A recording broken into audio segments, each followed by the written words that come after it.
په غزني ولایت کې له لسګونه بېوزله کورنیو سره د خوراکي توکو مرسته وشوه.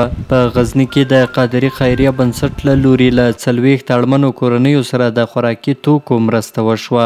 د یاد خیریه بنسټ مشر عزیز الله قادري وایي چې په دې مرستو کې غوړي، وریجې او اوړه شامل دي.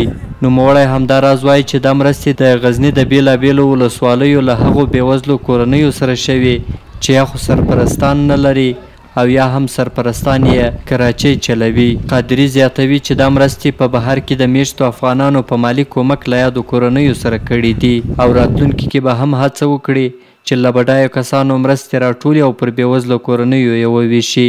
بسم الله الرحمن الرحیم. عزیز الله قادري یم، د قادري خیریه بنسټ مسؤل یم. نن تقریبا د 40 کورنیو سره 50 کیلو اوړه او 20 کیلو غاشي وریجې او 15 لیټره غوړي. دا کورنۍ ډېری پکې د اندړو، قرهباغ او اغاز او ځینې کورنۍ دلته چې په غزني کې اوسېږي هغه د کونړ خلک لا هم پکې شته، د پکتیکا خلک.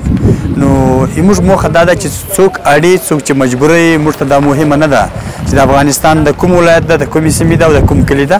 مهمه دا ده چې الله مخلوق ته موږ خیر ورسوو او اړمن خلک په نښه کوو. د دوبۍ نه مسافرو بنیاز سیمه هغوی ځوانانو ډېره مننه چې زموږ سره یې کومک وکړه.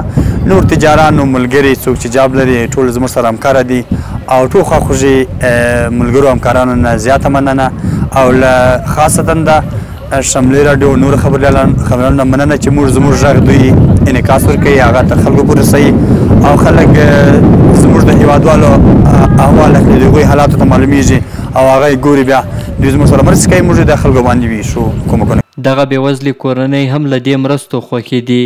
میر محمد چې په دواړو پښو معلول دی وایي ډېر بېوزله دی او واړه ماشومان ورله غاړې دي او له یادو مرستو څخه خوشحاله دی. ډېر خوشحاله یو، ډېر چې وایي خدای تعالی دا دنیا برابره که هغه دنیا. په دې روژې میاشت کې څومره بېوزله وازد داسې دي چې د بېګا نه لري.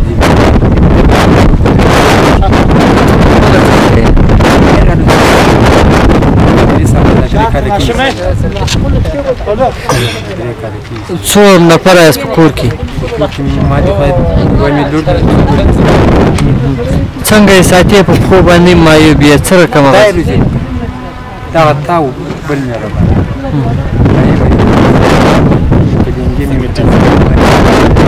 یو بل تن چې له کونړ ولایت څخه غزني ښار ته د کار کولو په موخه راغلی وایي چې کراچۍ چلوي او د ورځې 100 یا 50 افغانۍ ګټي. دا مرستې یې د څو ورځو لپاره بسنه کوي، خو غوښتنه یې دا ده چې نورې مرستې هم د ده په څېر بېوزله کسانو سره وشي. د کونړ راغلی ما نوم شهزاده دی، دلته بس لاس ګاډۍ چلوم او ډېری مې دلته پاتې کېږم. نو استفادې همدغه ستونزه دغه ده چې نشته دی، بس کله 100 روپۍ کار کړی، کله 50 کړی، کله نه کړی، 11 کسه کور وي، بس مجبورۍ نه دغه. اوس له دې مرستو څخه څومره خوشحاله؟ ډېر خوشحاله یم، څو ورځې ګزاره به خدای وچلوي. غزني یو د هېواد له هغو ولایتونو څخه ده چې بېوزله کورنۍ پکې زیاتې دي او د کار کولو څوک نه لري. احسان الله کریمي، شمله راډیو، غزني.